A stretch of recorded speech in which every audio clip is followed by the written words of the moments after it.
Welcome to Platinum Show Investigations number 3.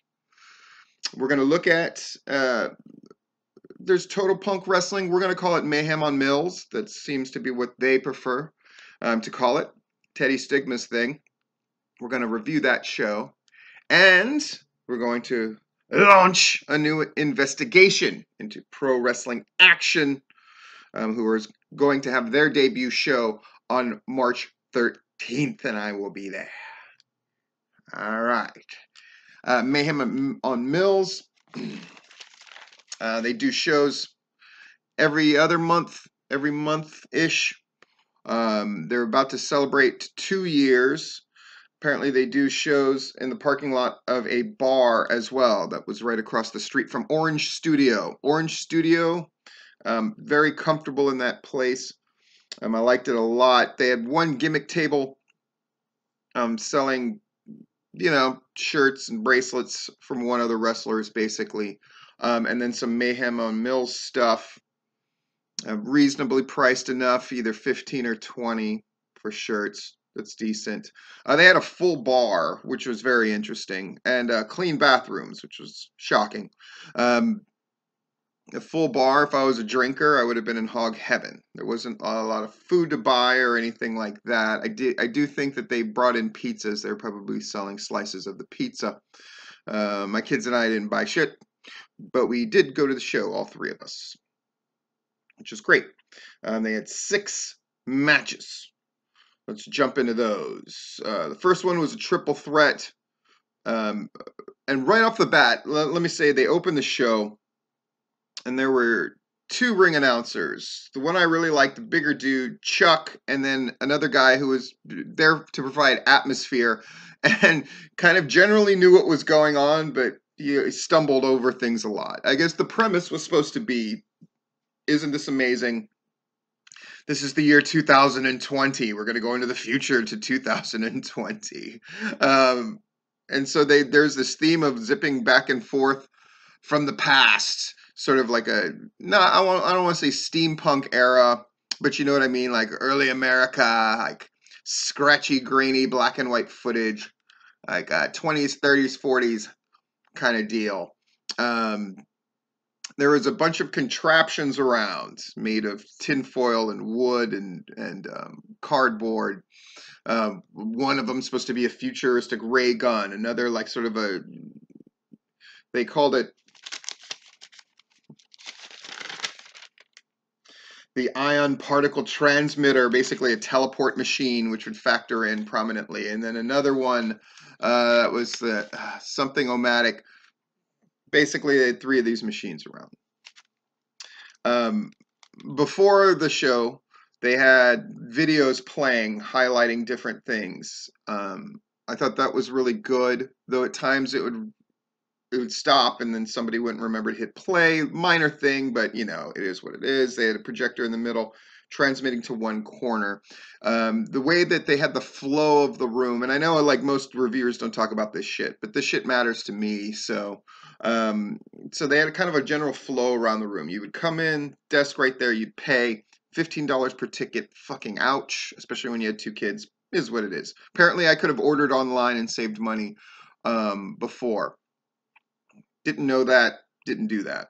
Right to your left when you walked in, Top Rope Podcast guys. I talked to Drew, is 2 guys, Drew and somebody else, Rick, I think, who I met later. But talked to Drew for a while about the Top Rope Podcast. And then you moved around, and there was the ray gun over here, and then there was the teleporter over here, and then you had the bathrooms and the bar, and then the gimmick table, and then the Mixomatic or whatever the fuck it was. And so there was stuff to walk around and see, which is good. And then they had the video in the one far corner. That was good too. It was listed at 3 o'clock start time. It didn't fucking start till 4. Big pet peeve of mine. I'm okay with doors open at 3, bells at 4. They clearly knew what they were doing. At one point, I had the crowd counted at about 100 right around 3 o'clock. But then as time marched on, more and more fucking people came in. And then I would say at the opening bell, there were about 160, 170. And then before the end of the show, there were like, the promoter said that this was about a sellout, so that's about 200. I would say we were a little under 200. I wouldn't quibble with 200 though. It was fucking packed, and you'll see that in the video clip that I have. No chairs, so this was a stand up and deliver kind of fucking show, and you were right next to the ring, and people were pressed right up against shit. Really great atmosphere. Me and my kids were right next to the curtain where they came in, right next to the fucking teleporter machine as well. Let's get into it. So the opening contest, so they had the ring announcers. Really like Chuck a lot, and the one thing I noted right away, the sound system was fucking great. Matters. It made it easy. That, and they had all the matches on the fucking poster, so I could get everybody's name anyway. You had Teddy Stigma, who was fucking hardest working man on the show. In triple threat with Jason Cade, who was kind of the more modern wrestler. And then Leon Scott was fucking bruiser, aggressive type. I asked Veronica, 8-year-old, who do you think's going to win? She said Jason Cade. I said, why? And she was just like his tights. All right. The whole feel, even when the wrestling started, the whole thing had more like an art installation vibe. I noted that. Not a bad thing. It really felt like a happening, to use an old fucking phrase. And especially once the crowd was in there. They were loud. They were into it. There was a full bar. People were drinking. A lot of interaction with the people performing. Really, really great atmosphere.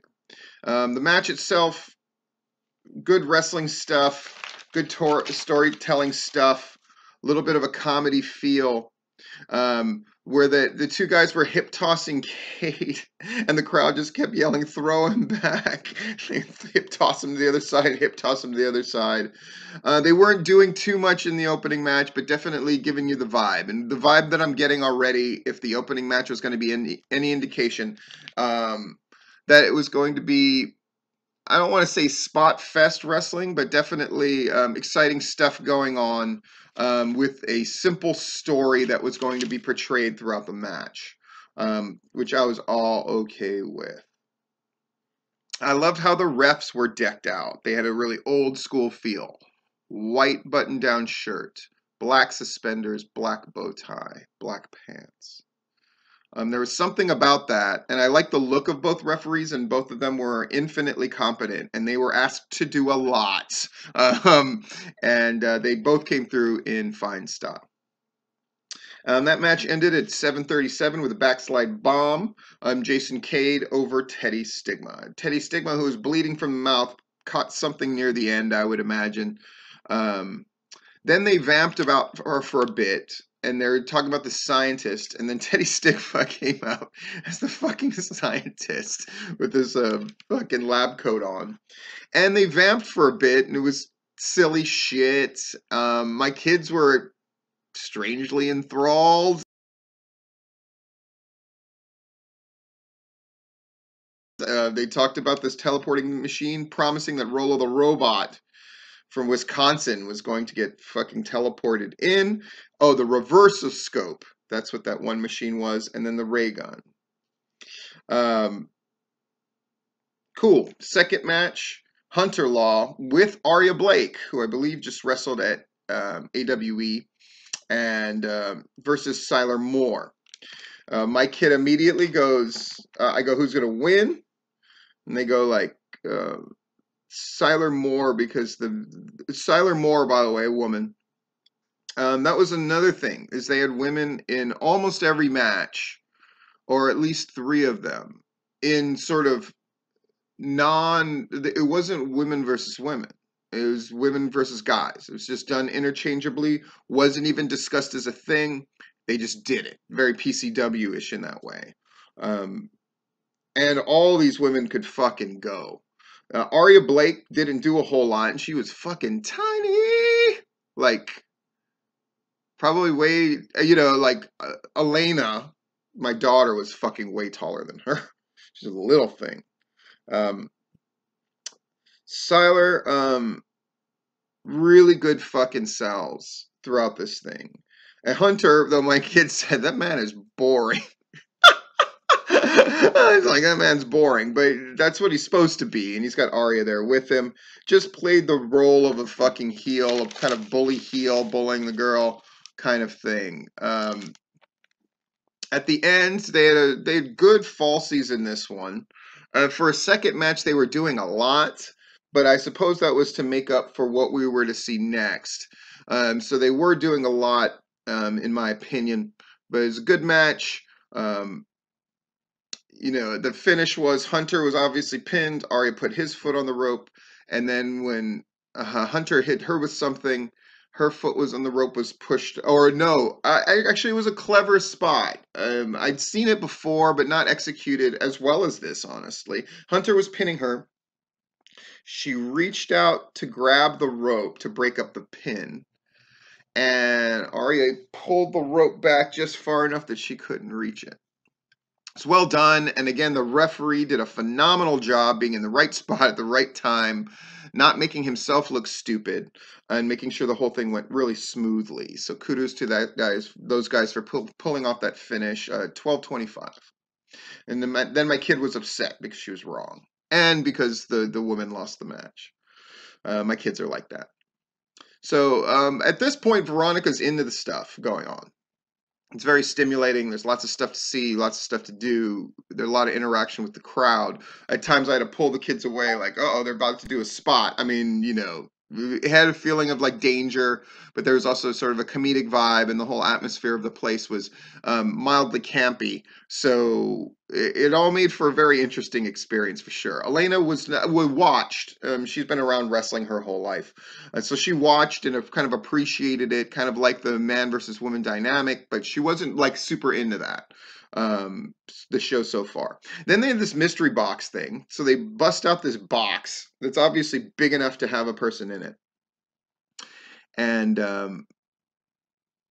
Drennan, who they just blatantly described as like the most hated man in the league, comes to the ring, cuts a good promo about all the shenanigans they've done to him, put over events in the past, which I thought was really good, kind of a good idea. So first timers like me would be like, okay, that's who this guy is. Everybody who cut a promo did a really good job of fucking setting stuff up.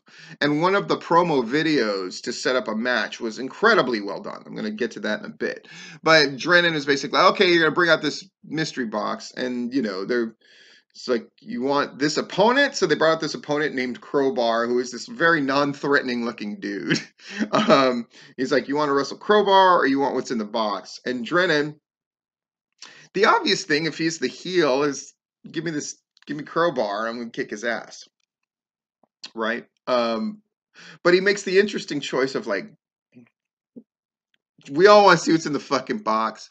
You're going to screw me no matter what. So I'm just going to face the fire, which I really liked. Obviously, he made the more interesting choice. I thought it was interesting that the heel made the more interesting choice.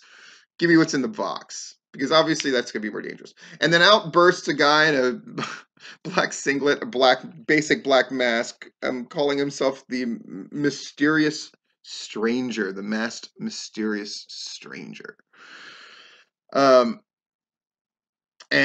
So here we go. We're going to have this Master Mysterious who did a good job of playing himself up. Yay, yay, yay. And the crowd is like, woo, into it. And he's going to get Drennan. Now we're interested. But Drennan has a switcheroo of his own. And he goes like, I knew you'd try to screw me. I never said I would wrestle. Calls out this guy Power, who did a really good job. Even though, I mean, this crowd, a lot of bearded, big white dudes, and Power was a big bearded white dude, but did a really good job of projecting menace to the point where it got the proper reaction and the proper feel, which is, oh, Masked Stranger's a dead man. And so kudos to him, didn't break, fucking scary as shit. Slow walk around the ring. His entrance was longer than the fucking match, but that was fine. Basically, Mysterious Stranger, a few cutesy things, but at the end of the day, you know, fucking choke slam, 1, 2, fucking power picks him up. Like, oh, how old school is this? He doesn't want the pin. Hits him with fucking greetings from Ashbury Park. Looked brutal as shit, but totally safe. Got the pin, minute 25. Then they promoted the fact, again, really good. Dren cuts the promo. April 19th, we're going to be at Will's Bar. It's the 2-year anniversary show. Again, a lot of exposition gets done through these promos. And I thought Drennan did a great job of setting up that they have another show, setting himself up as the heel. And a heel that would make the interesting choice because he picks the box. But then he outsmarted. So it'll be fun to see him get his comeuppance after in his initial promo saying all these times that he got his comeuppance. But I just thought it was very effective for a first timer. I appreciated that I knew what was going on. Now,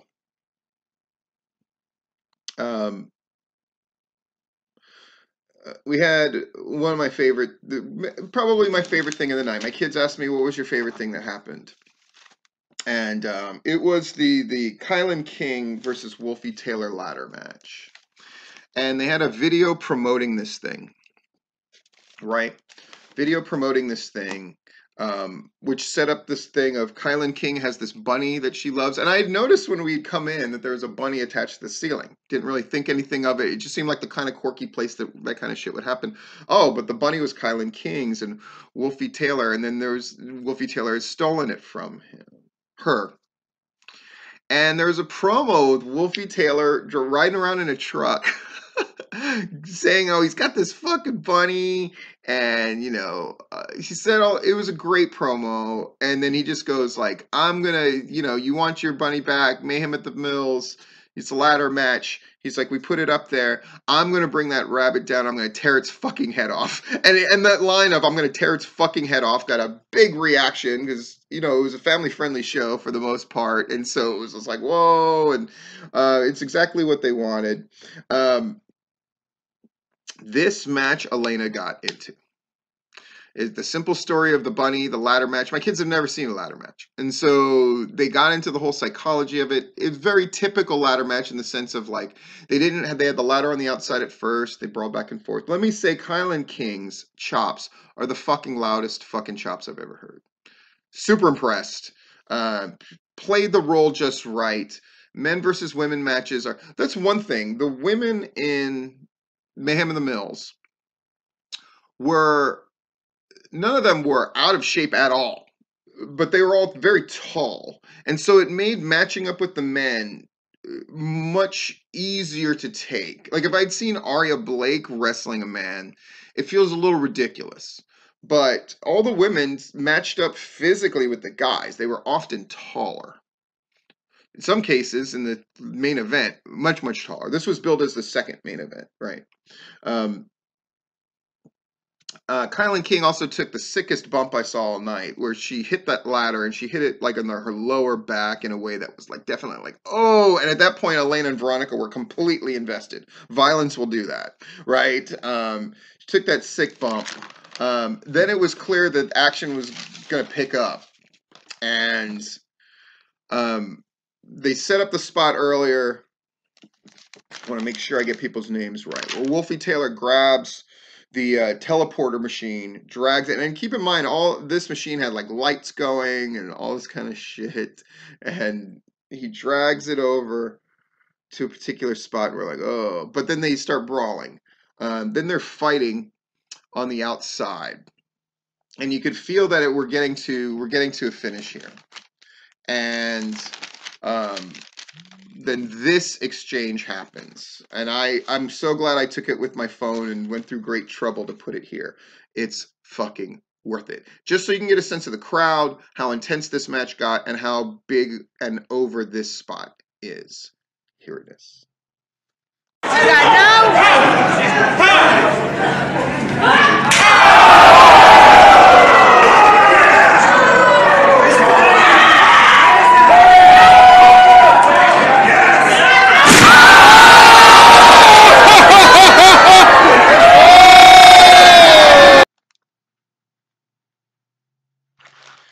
marking it to make sure I put it in correctly at the time in the video. Wow. So that spot happened. The crowd's like, whoa. And earlier, he had speared, or Wolfie had speared Kylan through the one of the other machines. The ray gun remained untouched, but that thing was completely destroyed. Very satisfying, very interesting to watch. And of course, the scientist is very upset. Watch. And then that spot happens to his thing. They drag the machine back, and you know, the lights are still going, but the thing is trashed. Oh no, what's going to happen? And you know, it's sort of alluded to. What's going to happen? Are they going to be able to teleport in this robot? It's fucking ridiculous. And go to the finish. She gets up the ladder. She gets the bunny. Big reaction. Really, really satisfying. Really, really great. Elena was completely into it. 12:55, time of the match. I think appropriate time for that match. Really well done. Just really well done. I wanted to talk to Kylan King after and Wolfie to tell him what a great job they did. Didn't get a chance to do that, really, because the show ran a little bit longer than I was expecting, because, again, it didn't start until 4. And granted, we got out of there at, like, 5-4. So we're looking at a show that was ran an hour and 42 minutes. Not unreasonable, but once 5:42 hit, the kids who were expecting it to start at 3. Again, it started at 4. Got out of there at 5:42, so the kids were just ready to go. So I didn't really hang around as much as I wanted to, but I would have wanted to talk to them. I would have wanted to talk to everybody. I did get to talk to Teddy Stigma, and I'll talk about that.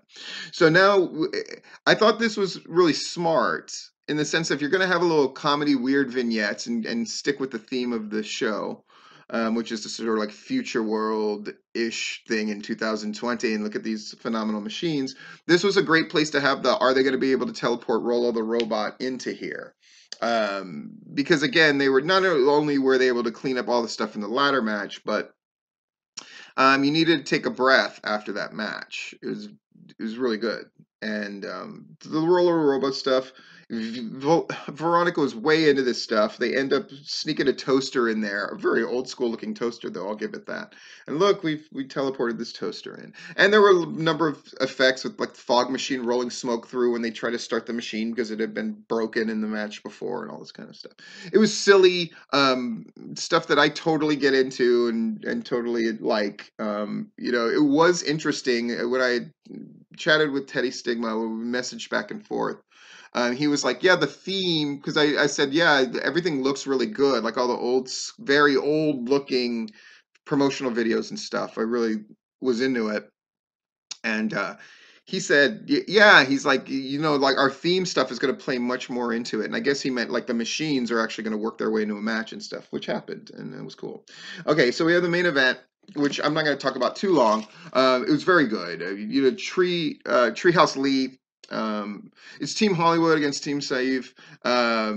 Faces heels. The main story. So it's Treehouse Lee, Troy Hollywood, who was sort of the captain of the team, the guy who got the hot tag at the end, and all that kind of stuff.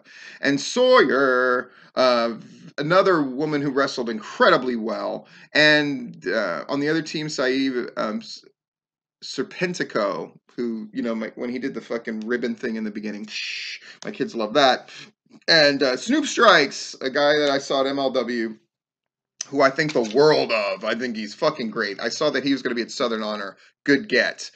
He's one of those guys that I've seen now a couple times where I just go like, fucking really phenomenal. Really tiny, really tiny dude. And the whole thing was Snoop's in love with Sawyer. That's the story.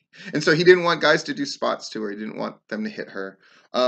Really good, freaking crazy match. It's what you want. The guys are all able to go. This was the most spectacular one. Guys going over the top rope doing spots. Treehouse Lee, fucking ball of fire. All the guys on the heel side of the team, really good bases for stuff. Their offense incredibly simple but effective, as it should have been. The finish. So at one point, and at this point, when I looked around, I believed close to 200 or 200 people watching. you know, he had tried to charm her, and at the end, he like low blows one of his own team. They go into the thing. He tells her, "Yeah, yeah, go to the moonsault." Everybody's genuinely happy. She hits the moonsault, right? They're finally together. He's won her over by like helping her at the end. 1, 2, he pulls her off, rolls her up, pins her. And it actually had a discernible effect on the crowd. Like, what the fuck? He went through all of this trying to win her over, to the point where he was hitting his own team just to screw her over at the end. And her reaction was just like, I can't believe I fell for that shit. And all that kind of stuff. My kid, noteworthy, wanted, you know, because they had like a bouquet of flowers, and they were real flower. I think they were bougainvillea. And my kid wanted to have that flower to take home. And it reminded me when I was like a young wrestling fan, and, you know, Nikolai Volkov did the Soviet anthem in Hawaii, and people threw cups. And he stepped on one angrily and kicked it out. And I remember going and getting that cup and just like, oh, God. And that's the same reaction that she had. But that match went 15-24. Really good. Okay, what's my quick review of the show? Because you know I have the 4 standards. Atmosphere, a 4 out of 5. Really fucking great. I like the vibe of the place. You know, it was, yes, the little installations were ramshackle and shit, but a really fun vibe. Maybe, I mean, you had to be sort of in crowd to sort of get every little thing, but I thought it was really good. And in fact, if the videos setting up the different things for the matches had played more prominently or been more effectively done, at one point they kicked in music. But it took a while, and I was thinking like, oh, if they had that earlier, it would have been better. I like that they opened the show, blinded me with signs. Like they definitely let you know what you were in for, and the atmosphere of the show was set up really, really well. 4 out of 5. The wrestling, 4 out of 5. That is fucking really, really good all night. Every match did effectively what it was supposed to do. There was no moment where it was like, this is like phenomenal wrestling I could not see anywhere else, or this was super special or unique, which is why I did not give it a 5, but everything was effectively done. Nothing was blown or fucked up. Hence 4 out of 5. Fun. How much am I into it? And I had the kids with me, which could really hurt you or really help you. But the fact that they actually got my kids into it too told me a lot. Even Elena, who's a little more jaded about this stuff and less prone to be impressed. The fact that that ladder match completely sucked her in. And she was down to look at all the installations and get into all that silliness too. I gave them a 5. Fuck, it was a fucking fun ass show, man. We had a great time. Yeah. Intangibles. I'm put it a 4 out of 5. I like the people that were around. It was like half hardcore wrestling crowd, and which you get in Florida definitely, and half people who were like artsy fucking vibe.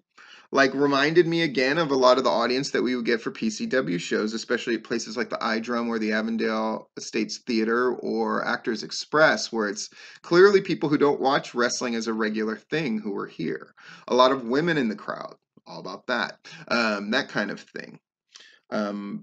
You know, the gimmick table wasn't spectacular, and full bar didn't really mean a lot to me, though I had to factor in that that was really cool. I did like that they had some production where they could play the intro, they could play a video with stuff setting up the show, and then they could play a video to set up that ladder match, which was very important to do. Thought that was really effective. You know, in fact, they may have gotten a 5 out of 5 out of me, except for the fucking saying listing 3 and then starting the show at 4. At least it started at 4. If it went any later than that, I would have been like, well, fuck, they're even late on their fucking late. You know, I get a minor thing, but it's a pet peeve of mine. Like, fuck, because if it's start times 3, that means we got there earlier. Because I like to be on time for shit. So it's just like, minor quibbling point. So you're looking at 17 out of 20 for 85%. fucking solid B. And I'd say I would give that show a fucking solid B. If I asked the kids, do you want to go to another show of theirs? I think Veronica would say yes, absolutely. And Elena would say, well, are they doing a theme thing again? That's the thing that could put her over the top and make a difference. Cool. Wow, that already went 30 minutes. So it goes. Let's talk about Pro Wrestling Action. That's the next show I'm going to, investigation-wise. They're doing their debut show, Altamonte Springs. Here is their poster.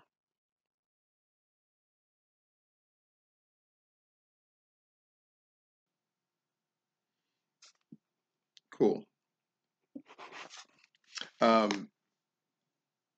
Bright. Graphics look good. A number of people I'm familiar with. A number of people I saw at the WXW show. Plus others. Heroes and villains. And they are sticking to that theme hard. They are designating everybody a hero or a villain. They're not wavering from what they're doing. And I looked it up, Altamonte Springs, where it is at the Easton Civic Center, something like that. It's on the poster on March 13th. Tickets start at $15. Fucking shit. Man, Florida, killing me. But that's their thing, and they get it, and everybody seems to be drawing crowds just fine with $15. So more power to them. But fucking $15. Fuck. Something about that for a wrestling show, man. It's rough. It's rough. It's rough. Feel free to comp me, by the way. So I'm going to play video. I'm not going to play their whole promotional video, but it's Justin Michaels cutting a promo for his tag team, the Renegades, where he's embracing this villain role. And again, a lot of exposition happens here explaining. And again, this is their first show, so he's setting up the premise, like, we're the villains, guys, la, la, la, la, la. They confront the person they want to wrestle, say mystery partner thing. He cuts a little promo. Something I thought that Justin Michaels did really well is he's making sure we understood the story exactly. When he says, I have the cure, but you weren't sure if you heard it, he says, oh, you have the cure, huh? Like, Justin Michaels, a real pro, moving these pieces around. So the promo made sense, framed it so his guys looked really good, looked really menacing. He's like, we'll see you there. Said the name of the show, said the date, all that kind of shit. And then they run down the card for you at the end of the video. And it's incredibly well done, incredibly effective. I'm curious what kind of crowd they're going to get. And they're setting up this very comic booky vibe of heroes and villains. So that's the standard I'm expecting when I go to this show. What is everything around going to look like? What is that atmosphere going to be? What are the intangibles going to be? It's, again, how fun or into it am I going to get to this thing? It seems like a kind of thing I can take the kids to, and they're going to understand the simple story of it, but will they get into it? And how's the wrestling going to be? I imagine the wrestling will be just fine. But maybe they will surprise me and have a match or two with people that I don't know who will do something a little different. I'm glad to see Chico Adams is going to be there with his manager, who now I know the name of. I couldn't hear it in PWX's sound system, but I see it clearly in this video. Anyway, I'm going to play this video to help promote them, and that'll be that. This has been Platinum Show Investigations, Mayhem on the Mills review, and Pro Wrestling Action Heroes and Villains preview.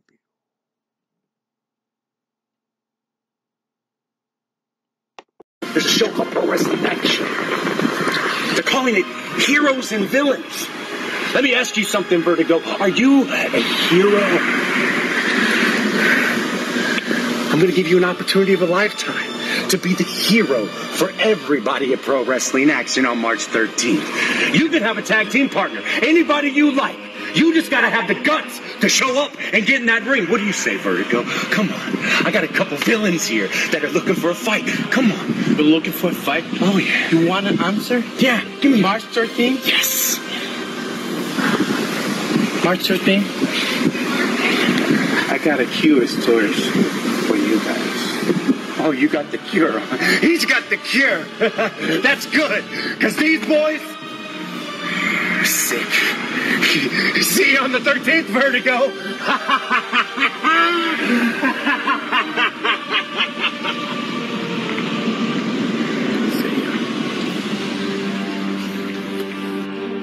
Will the mystery partner be the antidote for the sickness? Will the cure be worse than the disease? Find out March, Friday the 13th, when Pro Wrestling Action presents Heroes vs. Villains at the Eastmont Civic Center in Altamonte Springs, Florida. In action, the narrator, Chance Oren, versus the Prince of Rome, Il Principe di Roma, D3. Beauty Queen Tesha Price versus the American Kaiju, Lindsay Snow. In action, young and bitter, Robert MARTYR. In tag team action, JD and Jeremiah with The Voice, Justin Michaels. They are the Reckoning, and they are taking on the team of Vertigo, The Cure, Rivera, and a mystery partner. With Dr. Eric Christopher, it is the future of sports entertainment, Chico Adams. In action, Gabe Zilla. It's old school versus new school, when the team of Pretty Boy Michael Patrick, Liverboy Leo Bryan, the Dirty Blondes, take on The Limit, Jay Sky, his tag team partner, the Uncanny Richard King, the Rapture. The mean girl of professional wrestling, Marina Tucker, takes on Sofia Castillo. Friday, March 13th. Pro Wrestling Action presents Heroes vs. Villains. Cheer your heroes, boo the villains. It's fun, exciting, family-friendly pro wrestling action at the Eastmont Civic Center in Altamonte Springs, Florida. Doors open 6:30. The action starts at 7:30. Get your tickets now at eventbrite.com. Tickets start as low as $15.